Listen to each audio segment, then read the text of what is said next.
Let's get you out the door to Jim Stratman, who's checking in on some of these city side streets, looking at the city's plan to tackle them. Yeah, this is going to be a huge relief, Jim, for people who've been dealing with icy roads for days now. Yep, and I mean, they're still dealing with it. It is very apparent. We've heard from people throughout the community that while the main roads look good, I mean, icy roads, side streets like Beechwood Avenue, which you can see right out in front of here, I mean, it's still really bad conditions. Addie is taking it super slow right now because this just looks like it is probably, I mean, maybe an inch of ice in certain spots just packed in with cars all along the sides here. Let's go ahead and talk a little bit more about what the mayor's gonna and the Metro Snow Team are gonna do about this. They're activating the snow team specifically for these kinds of streets. They're gonna be doing 90 additional routes. Those include about 70 neighborhood streets and 23 routes in school zones that JCPS identified as trouble spots. The mayor says that neighborhoods with steep slopes are going to be treated as well. As we've said for the past week, these side roads usually not part of the Metro Snow Team's plan, but the mayor did acknowledge that there's a need to do more, especially now that we're just 2 weeks out from the snow and ice and it is still sticking around. We know there are still roads in our community that need attention. The freezing weather is not cooperating, and we cannot rely on sunshine and Mother Nature alone.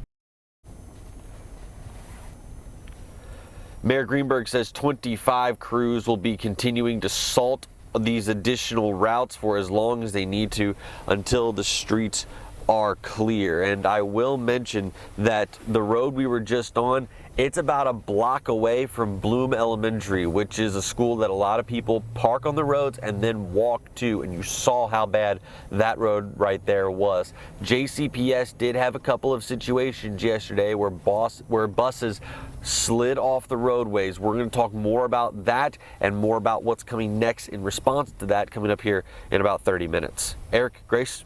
All right, Jim, thank you. Today, Governor Andy Beshear is expected to touch on the state's response to the winter storm. We expect this will include updates on progress in rural areas. We'll hear from him at 12:30 during his Team Kentucky update.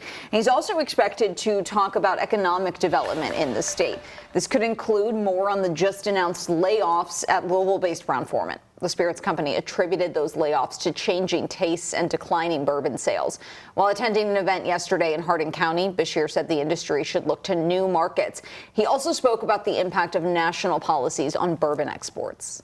And so as we look at foreign policy, as we look at trade policy, I hope the federal government is very careful not to result in new bourbon tariffs, not to do anything that would make it harder for that product to reach those new markets. What Beshear's talking about there is that in 2018, the EU imposed a tariff on American whiskey in response to then-President Trump's tariffs on aluminum and some imported steel. The president-elect has threatened to impose new tariffs when he takes office, mostly on Canada and Mexico. The man who shot at Craig Greenberg as he was running for mayor has asked for the minimum possible sentence. In new court filings, attorneys for Quintez Brown argue the minimum of 15 years is sufficient. Those filings also say 15 years would be enough time for Brown to, quote, get his mental health under control. Brown admitted to firing the gun, but says he was not attempting to kill Greenberg. He pleaded guilty last July to interfering with an election and discharging a firearm during a crime. Brown will be in court next Friday for sentencing. An Orange County, Indiana sheriff's deputy shot nearly 2 weeks ago remains in critical condition this morning.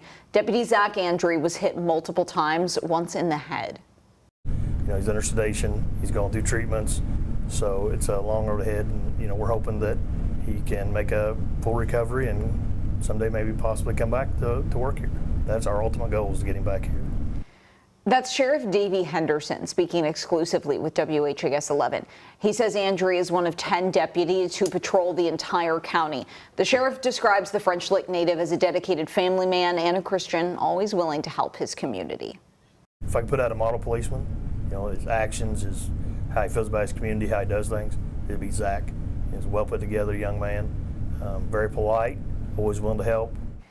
Andrew was shot multiple times on January 3rd while responding to a stalled vehicle near West Baden Springs, Indiana.